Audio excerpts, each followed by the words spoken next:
Welcome into the latest episode of the Five on the Floor podcast. You have found it on the Five Reasons flagship feed. We'll be converting this with a new logo and all kinds of new stuff coming up soon, especially as I head out to Summer League this week to cover the Heat and the rest of the NBA. This is Ethan Skolnick. I'm here with Alphonse Sidney. Before we get to our next episode, I want to tell you about our great sponsor, Seltzer Maybird. You can find them at onecalllegal.com. That's onecalllegal.com, or call 1-855-5000-LAW. They handle cases including but not limited to car accidents, slip and falls, and traffic tickets with a new 15,000 square foot office that has opened on I-95 in North Miami. We share that office with them. Come say hello. They'll handle your case from all over the state. Call now with 24/7 service for a free consultation. That's onecalllegal.com, 1-855-5000-LAW. All right, as I said, I'm Ethan here with Alf, and it's July 4th. It is a holiday, but not for the NBA. There's been big news on July 4th in the past because it falls right in the middle of the moratorium period. Kevin Durant, I believe, announced on July 4th. There have been some other players who've announced at this point. I don't know that we're going to get big announcements today, but what Alf and I are going to do is try to put what the Heat are doing in the context of the rest of the NBA. And so because I think the Heat are on hold a little bit right now, as is a lot of the rest of the league because of what Kawhi Leonard is deciding, Alf, we're going to start there. He had a meeting with Toronto. They brought helicopters. In LA, there was a meeting, and nobody looked up from their table at Spago. If you were Kawhi right now, do you choose the place where, in a country where he is the premium superstar right now, a guy who is a hermit, doesn't like to get bothered, or do you go to a place in LA, one of the two teams there, to either be with a non-traditional franchise or a franchise whose fans will compare you to Kobe relentlessly and tell you you're no good and forget about you in 3 months? I mean, if I'm Kawhi, I stay in Toronto and run it back. It's really hard to leave a championship team. I almost don't even understand how it's really even an option. Like, you just won a title. They can bring the entire team back. Danny Green's waiting on his decision. It just makes all the sense in the world. Sign a 1-and-1. You know, if they do it again, you go ahead and sign sign an extension, or go ahead and sign a full deal, or they bow out in the second round. Then you make another move. What I do understand from his point of view is he does have injury history, right? So right, he might be trying to lock up the next 4 or 5 years of his life right now, just in case there's another injury. So I understand it from that point of view, but for him to leave a championship team it's just strange to me, right? Like, when has this happened before? Well, I don't think LeBron would have left the Heat in 14 if they'd won. I think that, I think he wanted to go, but I think he would have convinced himself that it made sense to stay. And so I don't Well, think the one thing, LeBron had the whole going home thing, right? Right. And like going back to Cleveland and he could have still made it about, hey, listen, I've done what I've had to do in Miami. It's time to take this back to Cleveland. Like, it made sense. But I know that Kawhi is from LA, but it's not like he even says it time after time. He didn't grow up a Lakers fan. Right. So I don't know. It doesn't make a lot of sense to me, especially for somebody who doesn't like the limelight. Playing for the Lakers, like, that's peak limelight. Well, is it? I guess that's the question. Is it more limelight or less? Because I understand what you're saying. The Lakers are the premium franchise in the sport, or they have been, although the recent record of success doesn't suggest that. But also in Los Angeles, they're just used to seeing celebrities. I mean, it's Miami on steroids, right? So yeah. I lived there for a few months. It's not a big deal. I mean, Kawhi Leonard, okay, we saw Kawhi Leonard. Oh, and there's Taylor Swift. I mean, I just Toronto. I mean, they're. I mean, I'm not joking. There are helicopters. Like, I mean, it's right. So yeah, they did everything. They did everything you wouldn't want to do to Kawhi Leonard to get him to stay. Like, don't make him uncomfortable.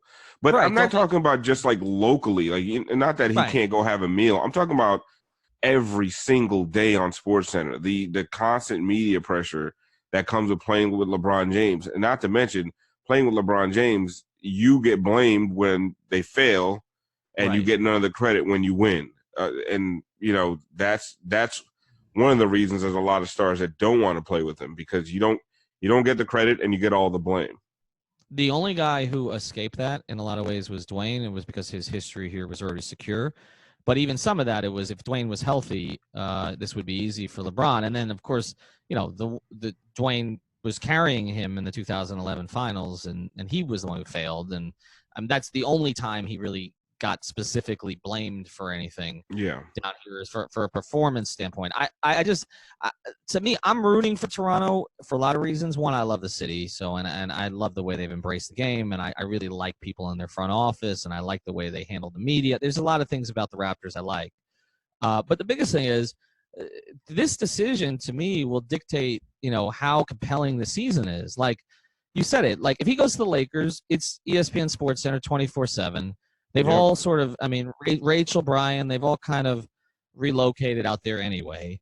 It's just endless. I don't watch ESPN anymore, really, because I can't take just the constant. Stephen A. 23 hours a day I can take. The 24s, the 24th gets to me. I just, it's like they got rid of Skip and they just said, okay, we'll just make Steven take all of his responsibility. Yeah, every single show. He's on. I can't take, and I don't even mind him, and I respect what he's accomplished, but it's enough. There's no creativity on that network at all anymore. And so I don't really watch it, but I know people do, and they dictate coverage, and it's a feedback loop, right? Like they come up with some crazy narrative. This is what happened during the Heat days, the Heat Big Three. They come up with a crazy narrative, and then they send it. I've seen this stuff. They send it to all their shows. And so it's talked about on Around the Horn and PTI and now Get Up and whatever other shows. It's like printing your own money. They make up a controversy and then debate the merits of the controversy for the entire day. Right. And you watch it happen and you're like, how did we get sucked into this crap? And every time we get sucked into it. And it's just, and so to me, this is the difference between having that, which will become incredibly irritating, where it'll be the whole league versus the Lakers, right? That's it. That's all they're going to talk about. Or if he chooses Toronto, you can make an argument this will be the most compelling, competitive season in terms of number of teams that can contend for a championship in the past 30 years. People were saying that the league was really wide open the year the Heat won in 2006. I guess it was. There was a Detroit team that was kind of considered elite at that point. San Antonio was still near the top. And obviously, the Dallas team, I don't know that everybody was really expecting that necessarily, the one that got to the finals. But if you look at what you'd have, you can make a case, okay, as championship contenders, and we will talk about the Heat here in a second, I promise, okay? But you can make a case for Toronto, obviously, okay? They're not going to lose anybody of significance if Green signs back. Then Milwaukee, which has lost Brogdon, but did bring back Brook Lopez, did bring back Middleton, still has Giannis. So those two. Philadelphia, who you like a lot. I think those would be the three in the East, right? I don't see Boston. Enes Kanter's going to stop somebody. Boston. You don't get better by losing Kyrie Irving and Al Horford. No. And picking up Kemba and Enes Kanter. No, you don't. You don't. No. You So get worse. I think there's three in the East, but then in the West, there's Denver. I love Utah's roster. Denver, Utah. Yep. Portland didn't lose anybody. Portland, well, they had Hassan. We'll see how that goes. But they were fraction by addition. Right, exactly. but they were in the West Finals, and I like a couple of the other moves that they made. And so they're in there. I know everybody's. My buddy Tim Bontemps is on ESPN saying that they're not Golden State, and he lives in San Francisco now. Or half the time, or he did actually. He was covering them. He just moved to cover some of the teams in the East Coast. But he covered the Warriors. He doesn't think the Warriors are making the playoffs. I think the Warriors can still make it to the finals. Why not? Why they're good enough to stick around in the middle of the pack until Klay comes back. And once Klay's back, if Klay's anywhere near what he used to be, that's the 73-win team. Right, with D'Angelo Russell. Yeah, like why is that? Their bench has gone to shit, right? But they did sign Cauley Stein, who's a useful addition. They re-signed Looney. Look, I have my own issues with kind of the way the media has treated them because, and I tweeted this, if the Heat's big three teams, the Heat got a hard time, rightly so, for the Miller and Anthony moves. But like, if the Heat had basically given away their heart and soul, which people say it's Draymond, but in a lot of ways it's been Iggy. They don't win that first title without Iggy. Okay. Yeah. LeBron with you. All right. And he was still playing at a high level this postseason. He's one of Yeah, the I didn't even understand that move. Is it because of his comments about no, I don't know. I think they had to clear the money to make the D'Angelo Russell deal work. Oh, that's They had true. to do a couple things. They had to clear Iggy's money, and then in the ultimate indignity, they had to basically send Brooklyn a draft pick to get Russell after Brooklyn just took Durant. I mean, if it was not a media darling like Bob Myers who did that, and there's certain guys, Morey, Bob Myers, David Griffin, who's a favorite of mine, also is one. Masai, who's a favorite of mine, also is one. But there are certain GMs that always get the benefit of the doubt. The Heat don't because they don't leak. So a lot of the national guys, particularly Woj, who's never got anything from the Heat, okay, because they've shut him out for years and did during the LeBron years. It's a little different now because he shares an agent with Spo, but so he has gotten some access there. He got that hour-and-a-half podcast with Spo a couple of years ago, which I was like, oh my, Spo hates radio for 3 minutes. I was like, you did an hour and a half, but talk to somebody. He just hates radio. I mean, I always used to say that, but he did it. He did Izzy and I the first day we had our show, and that was the day he announced his engagement on the way out the door. And we had Dwayne and Jason Taylor on that same show. It was all downhill from there. Wait on our first show, but you blew your load early. So. Yeah, we peaked. We were like Beasley in his first summer league game when he dropped 30, and then the next game he had 13 fouls. I don't even know where I'm going with this at this point, but basically, like, going back to the contenders thing, okay.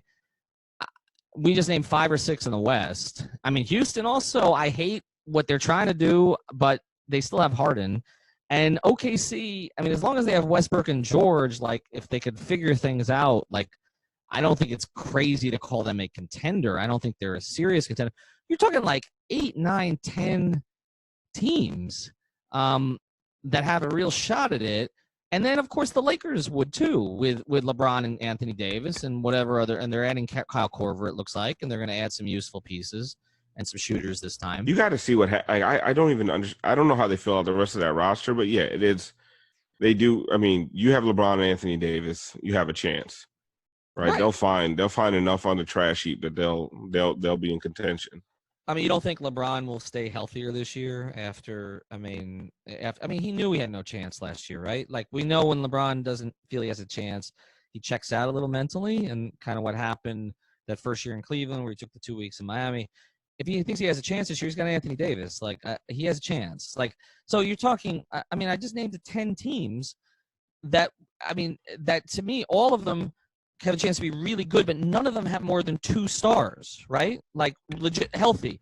Like Milwaukee, okay, Middleton is kind of their second star, right? Okay, Toronto, who's their second star? Lowry or Siakam? Lowry, I guess, and Siakam. Probably Siakam this year. But it's no kind of big three. Right, they don't have like 3 superstars, right? Philadelphia, I know Tobias is maxed. I don't consider him a superstar. I think they got 2, could potentially be. And in the West, all those teams. I mean, Denver, Jokic, who's going to be their second superstar? Maybe Murray, maybe. I don't think Millsap is there, right?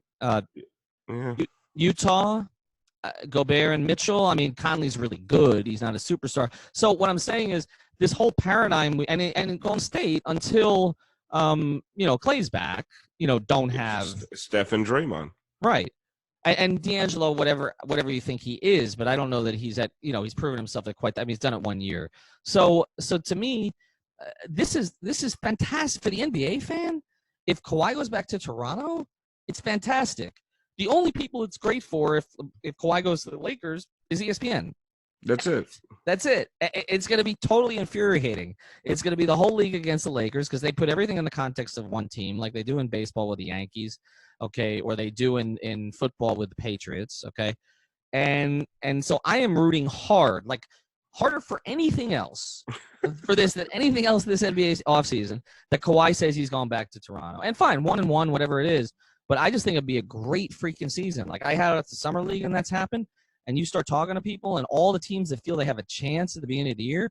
And it's not like and somebody said it'll be the lowest ratings ever. No, it won't. There's compelling players on all of these teams. Like it goes back to when probably in the 90s when you would watch basketball on a Sunday, NBA and NBC, and they'd have a triple header, and every team they put on there had a star. Right. There was something compelling, somebody to watch.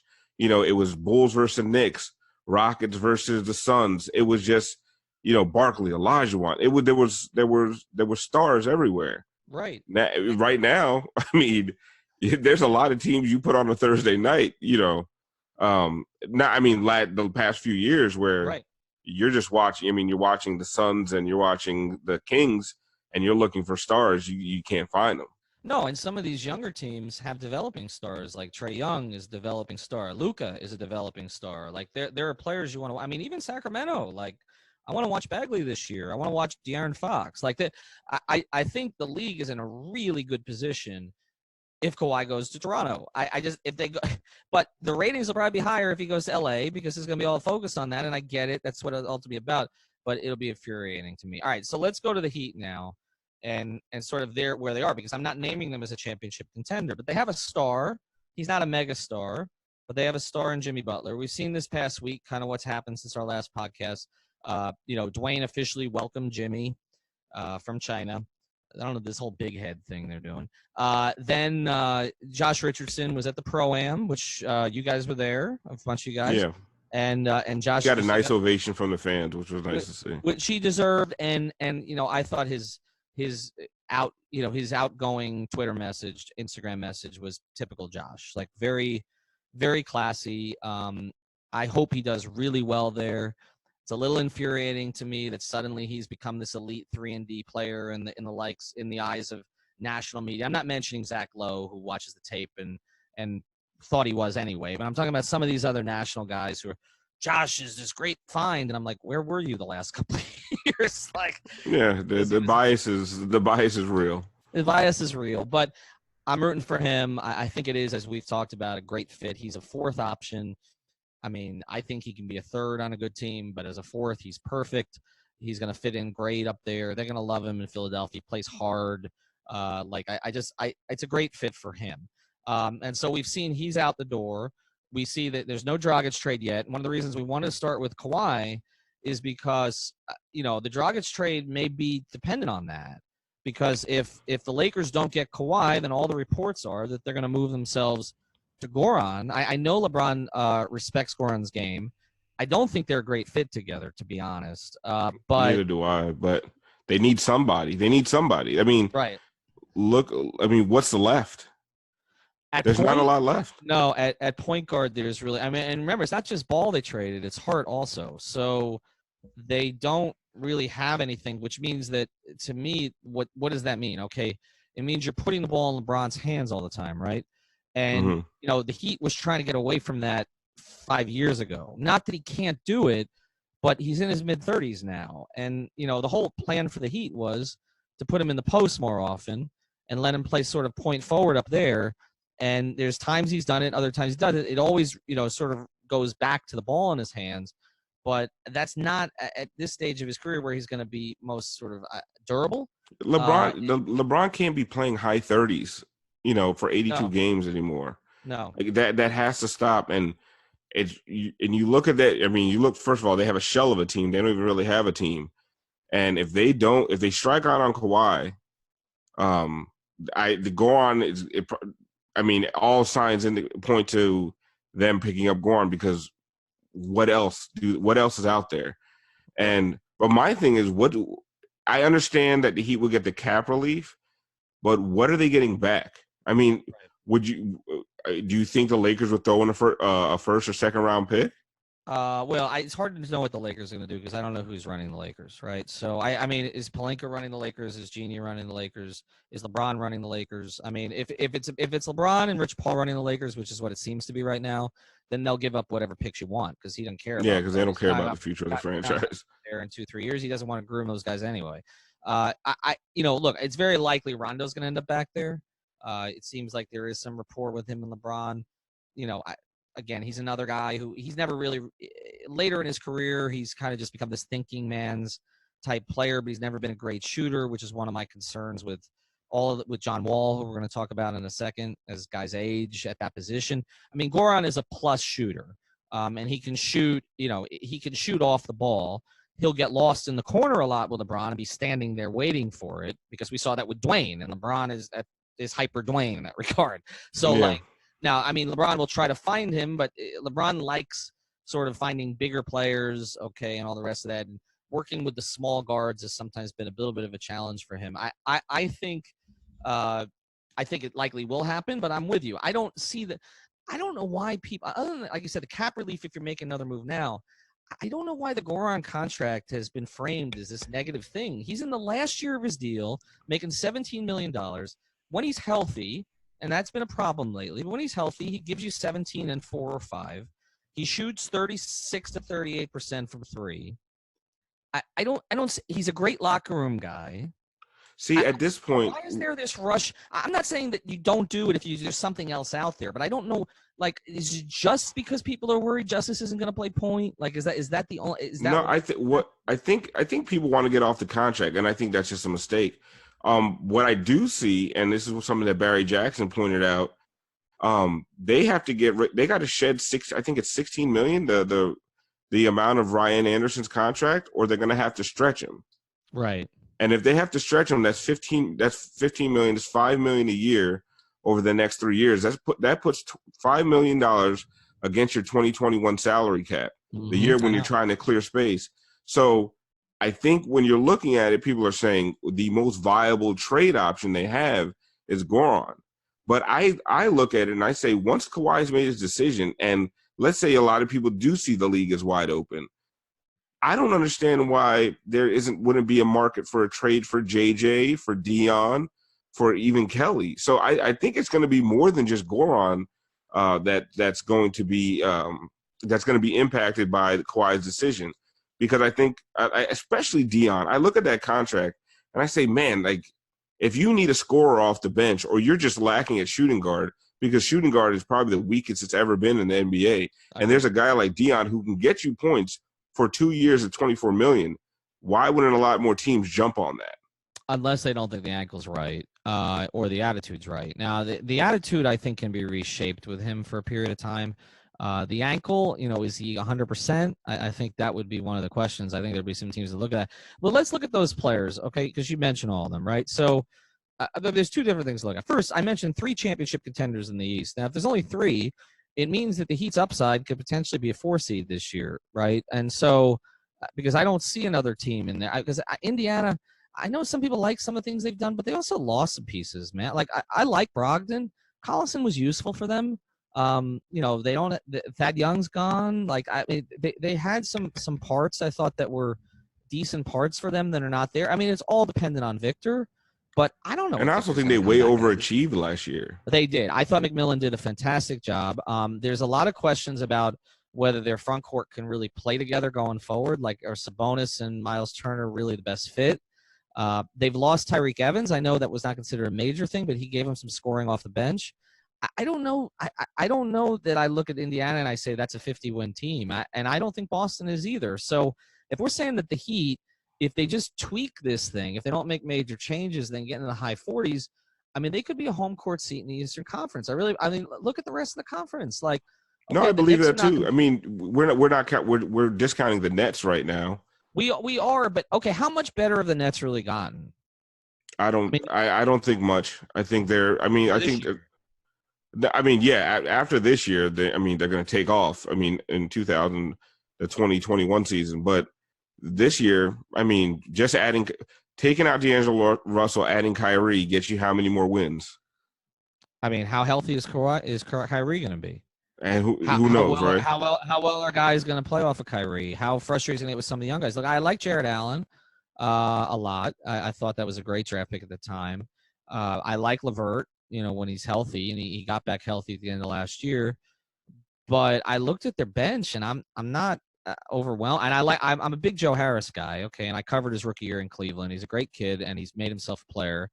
Now, a lot of teams would like to have him, but I look at their roster right now, and I'm like, okay, yeah, they won free agency because they got Durant, but we're not going to see the dividends of that this year. Yeah, that's a 2-year. The dividend, like you said, that doesn't pay dividends this year. That's right. All they did basically was switch D'Angelo Russell with Kyrie Irving. And Right. yeah, that gets you 4 more wins, but I think that's generous. They overachieved last year too, I thought. So, and I know they lost some guards, and Dinwiddie missed some time, and LeVert missed some time, but I don't see them as a lock for a 4 seed. Orlando, okay, they brought back Vucevic. They haven't added anybody of note. They still have some of the same issues they had before. I still don't like their bench. Charlotte's worse. Detroit. Charlotte's worse. Atlanta is going to be a power in a couple of years. I don't think they're there yet. Detroit did is just get older. Detroit got older, and Washington is, and that's our next topic here, but Washington is not going to be good, intentionally so.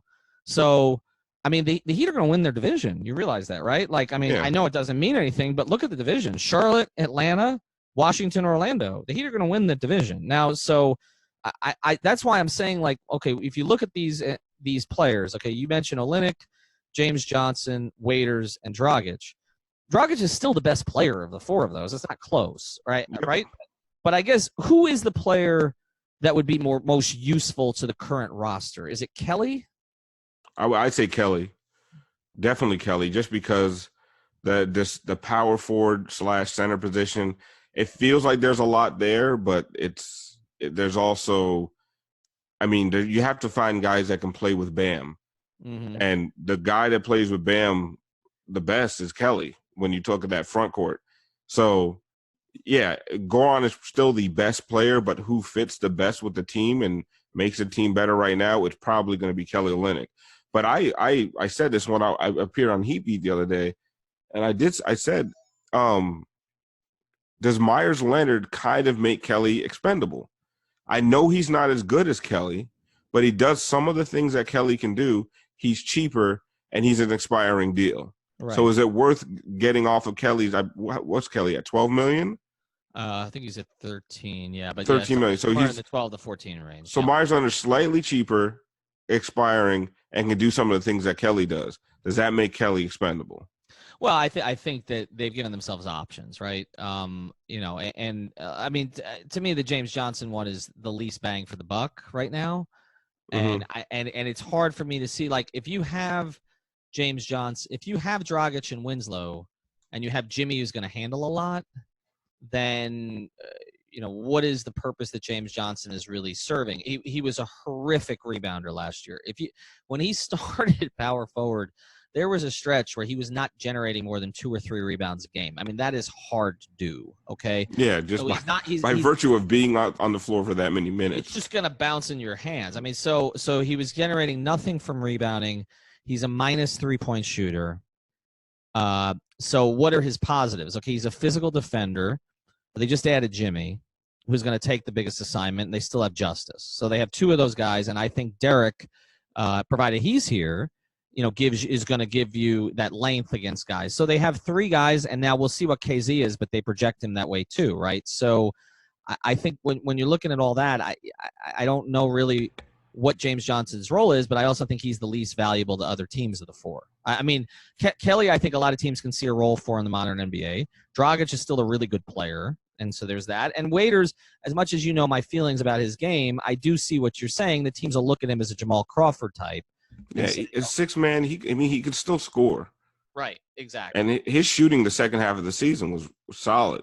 It was, again. It's just some of the decision making. Right. It's the decision to shoot all the time. But I guess if he's shooting 38% from 3, then I guess it's hard to argue with him taking 11. I don't know. I mean, I'd prefer the ball move more, but it was hard to argue with it. So, all right, we're going to be right back in a second. We're going to talk about the Wall Beal situation. But first, I want to tell you about another of our great sponsors. It's Doral Toyota over there, obviously, in Doral. They've got more than 1,200 cars in inventory right now. They've got in-house financing available for credit-related issues. And here's the thing. If you mention 5 reasons or 5 on the floor, you'll work with a dedicated concierge manager, not just a salesperson. They're not just going to try to get you in a car. They're actually going to help you out to get the best price and get the best experience. They're conveniently located just 3 blocks east of Dolphin Mall, pricing at an all-time low. And here's this.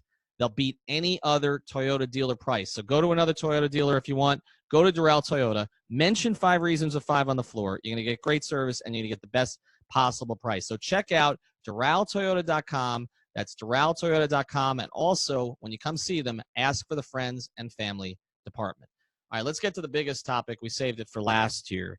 I put this on Twitter. I was a little bit surprised at the results, Alf, and I think this is because people are starting to realize how good Bradley Beal is.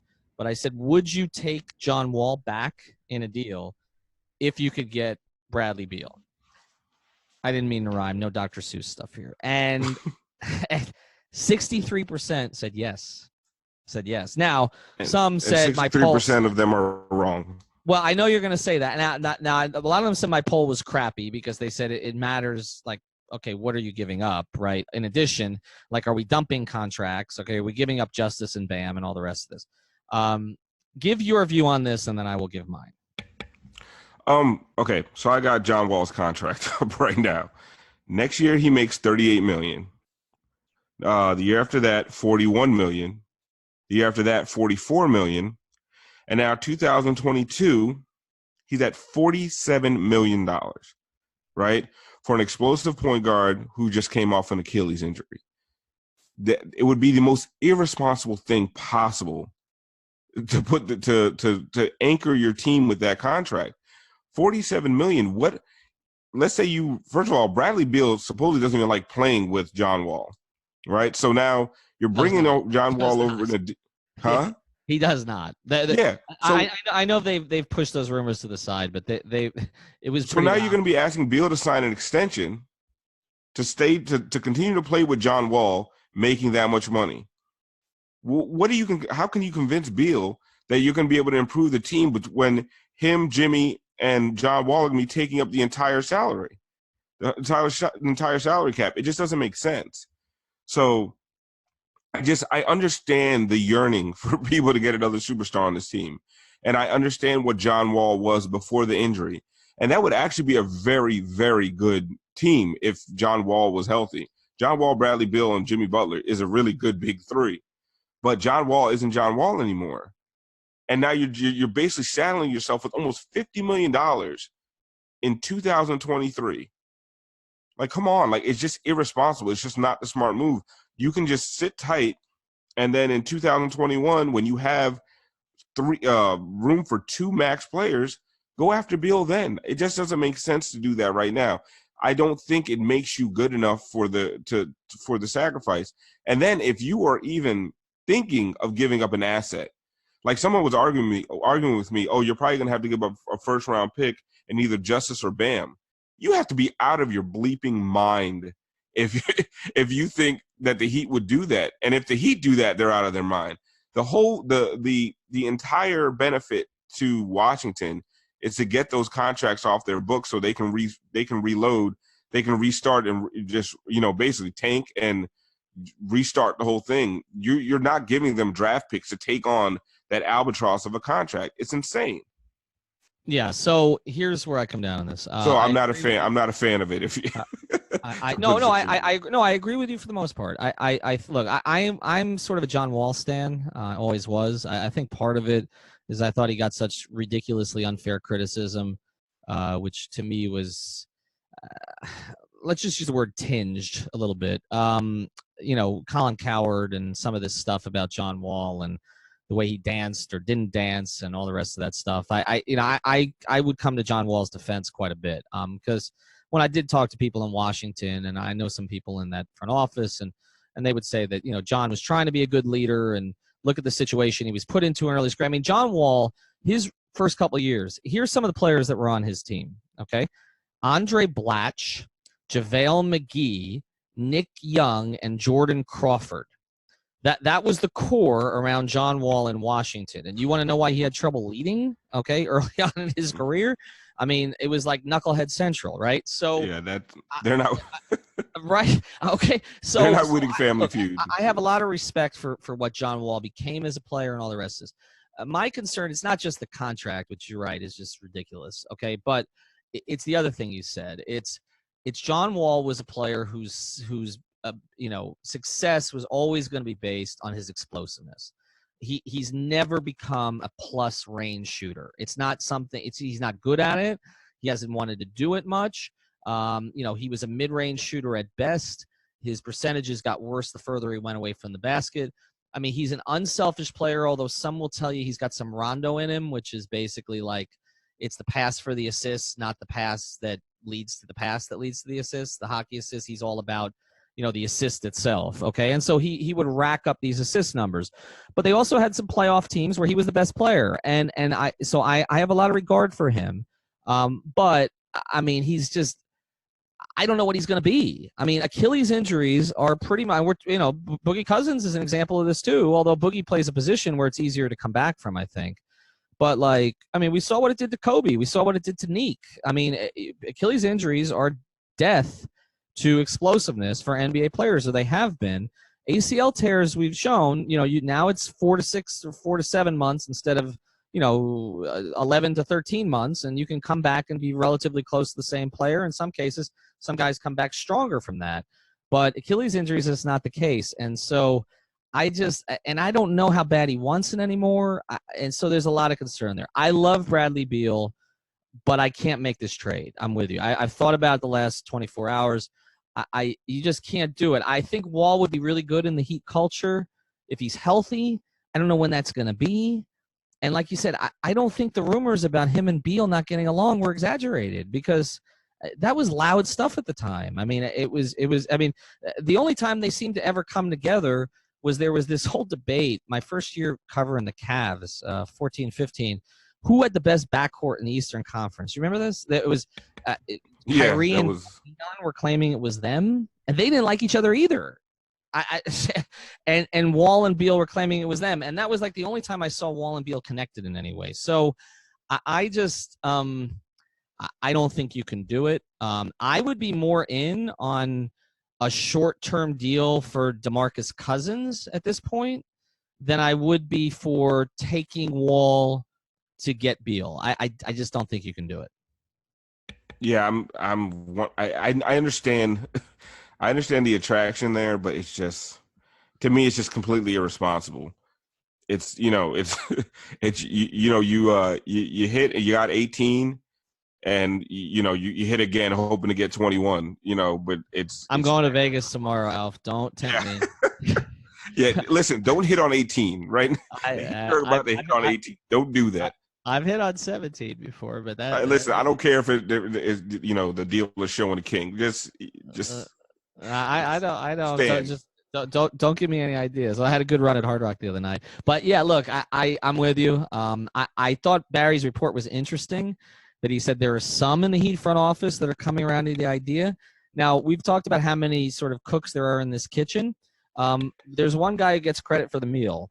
And so my guess is one of the people who's, I don't know this, no inside information, one of the people who might come around to the idea is the guy whose opinion matters the most, because it's a Pat kind of move to make.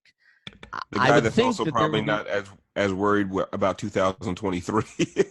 Right. So. Now, and again, no information on this, but off the top of my head, I would think a guy like, I don't know, Shane, who crunches the numbers on these things, might be a little more against it. Again, no information on that, but I was just trying to figure out in a room, like, who would argue for what. And I wonder what the Harrisons would argue, because that's going to make you a damn expensive team down the road. What if you have Jimmy's money and you have Wall's money and you have Beal's money in 3 years, that's $135 million roughly, right? On three guys. And you still have to fill out the rest of a roster. And two of those guys will be deep into their 30s. Butler and Wall will be deep into the 30s. I mean, Beal would be the one who's, he's 26 now, right? So you got a little time there. But, yeah, I don't think you can do it. I don't. They made the big splash move without giving up anything of significance other than a solid player in Josh Richardson and a heavily protected first-round pick, and dumping, Hassan Whiteside's attitude on breweries in Portland. Okay. But to me at this point, you don't do that. All right. We'll have more episodes. I'm going to be out in Vegas, as I said, so I'll be doing some solos and some interviews out there. But as soon as we have news, I'll get Alf on the horn back here in South Florida. Also check out the coverage of the Miami Pro-Am, which we'll have. Also Miami Heat Beats having a great week. And I'm going to have 3 of their guys out there with me. I'm going to be sending them to do stuff. Alex Toledo, Jack Alfonso, and Nikias Duncan are all going to be in Vegas. They credentialed 4 of us. I don't know why they did that. They credentialed 4 of us out in Vegas. So we'll have all the coverage. We didn't get to Tyler Herro today. We will. I'm going to see him in person. I'll get to see Paula in person too. So we'll have more on that and obviously all the other players that they're looking at. And we'll talk to you soon.